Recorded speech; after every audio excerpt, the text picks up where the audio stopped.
আসসালামু আলাইকুম। আশা করি সবাই ভালো আছে। আমাদের ইনকিউবেটর নিজের হাতে বানানো ইনকিউবেটরের প্রথম বাচ্চা বেরোনো শুরু হয়েছে। তাপমাত্রা আছে 37.4 এবং আর্দ্রতা আছে 70।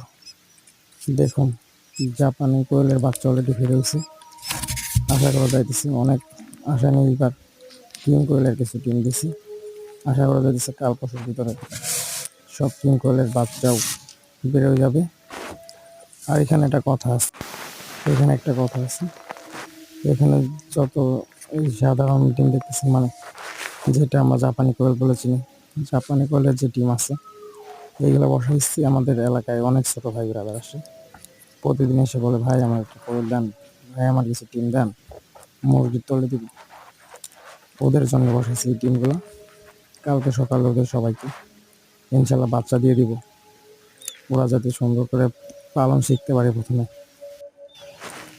ওরা যখন কিছু পায় ওদের খুশি দেখে সব কষ্ট সার্থক মনে হয়েছে। ছোট ভাইয়েরা তাদেরকে কালকে সারপ্রাইজ দেবো। সবাই ওয়েট করবেন দেখার জন্য। আল্লাহ হাফিজ।